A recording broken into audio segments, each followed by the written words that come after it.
காதல் மற்றும் துயரம் நிறைந்த கதை. தேவலோக அழகி ஊர்வசியும் புருரவாவும். நம்மை ஆச்சரியப்பட வைக்கும் பல கதைகள் நிறைந்ததுதான் இந்து புராணம். அதில் ராமாயணம், மகாபாரதம் என்ற இரண்டுல மட்டும் அத்தனை கதைகள் புதைந்திருக்கு.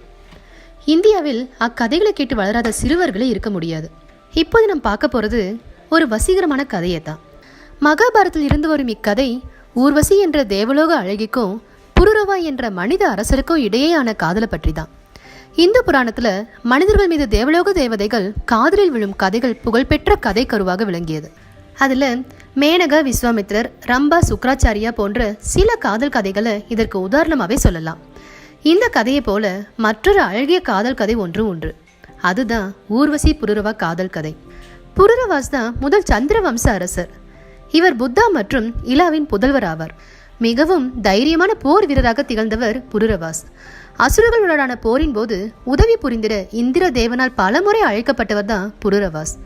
ஒரு முறை இந்திரனின் சபையில் இருந்த தேவலோக ஊர்வசிக்கு மேலோகத்தில் அலுப்பு தட்டிய காரணத்தினால ஒரு மாற்றத்துக்காக தன்னுடைய தோழிகளோடு பூலோகத்துக்கு வந்தார். மேலோகத்தில் எப்போது சந்தோஷமாக வாழும் வாழ்க்கையை காட்டிலும் பூலோகத்தில் உணர்ச்சிகளுடன் கூடிய வாழ்க்கையை வாழ அவ விரும்பினார். அப்படி பூமியில் இருந்து திரும்பி வந்த ஒரு பயணத்தின் போதுதான் விடியல் வேளையில் ஒரு அசுரனால் அவ கடத்தப்பட்டார். இதை கண்ட புருரவா அந்த அசுரனை தன் தேரில் சென்று பிடித்து அவனின் பிடியில் இருந்து ஊர்வசியை விடுவித்தார். இந்த நேரத்தில் ஏற்பட்ட அவர்களின் உடல் ஸ்பரிசம் அவர்களின் வாழ்க்கையையே புரட்டி போட்டது. முதல் முறையா மரணத்தை தழுவும் ஒரு மனிதனின் தசையின் வெப்பத்தை ஊர்வசி அனுபவித்தார். இதனால அவருக்குள் ஒரு மோகம் பிறந்தது. இதே உணர்வு புருரவாவிற்கும் ஏற்பட்டது. இருப்பினும் இந்த உணர்வுகளை பரிமாறிக்கொள்வதா என இருவருக்கும் உறுதியாவே தெரியல. ஒரு நாடகத்தின் போது லக்ஷ்மி தேவியாக நடித்து கொண்டிருந்த ஊர்வசி தன் காதலரின் பெயராக புருஷோத்தமன் பதிலாக புருரவாவின் பெயரை கூறினார். இந்த நாடகத்தை இயக்கிக் கொண்டிருந்த பாரத முனிவருக்கு இது கடும் கோபத்தை ஏற்படுத்துச்சு. ஒரு மனிதனால் வசீகரிக்கப்பட்ட காரணத்தினால ஊர்வசிக்கு அவர் சாபம் அளிச்சாரு. அதன்படி ஊர்வசி ஒரு மனிதனான புருரவாவுடன் வாழ்ந்து குழந்தைகளை பெற்றெடுக்க வேண்டும். தேவலோக அழகிகளுக்கு தெரியாத ஒரு விஷயம் இது. ஆனா புருரவாவுடன் கொண்ட காதலால் இந்த சாபத்தை அவ பெரிதா எடுத்துக்கல. ஆனா மறுபுறம் ஒரு தேவலோக தேவதை பூலோகத்திற்கு வந்து தன்னை நேசித்ததை நம்ப முடியாம புருரவா ரொம்ப வருத்தம் அடைஞ்சான். தன் மனைவிக்கு குழந்தை பாக்கியம் இல்லை என ஏற்கனவே அவன் மன அழுத்தத்தில் வேறு இருந்தான். இந்த நேரத்துல புருரவாவை தேடி வந்தா ஊர்வசி. இருவரும் அவரவர் உணர்வுகளை ஒருவருக்கொருவர் பகிர்ந்துகிட்டாங்க. தன் மீதி காலம் முழுவதும் புருரவுடன் இருந்துவிட ஊர்வசி சம்மதித்தா. ஆனா அதற்கு ஊர்வசி சில நிபந்தனைகளை வச்சா. முதல் நிபந்தனை, தான் கொண்டு வரும் 2 ஆடுகளின் பாதுகாப்பிற்கு அரசர் உத்தரவாதம் அளிக்கணும்னு. இரண்டாவது, பூமியில் இருக்கும் காலத்தில் நெய்யை மட்டுமே அவர் உண்ணுவார்.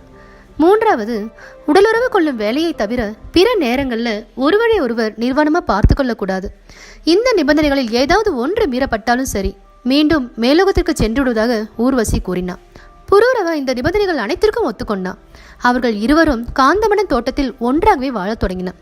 மறுபக்கம் ஊர்வசி மற்றும் புருரவாவிற்கு இடையேயான காதலை கண்டு கடவுள்கள் பொறாமை கொண்டன. ஊர்வசி இல்லாத சொர்க்கம் மந்தமாகவே காணப்பட்டது. அதனால ஒரு சதி செயலை அரங்கேற்று அவர்கள் எல்லாரும் முடிவு செஞ்சாங்க.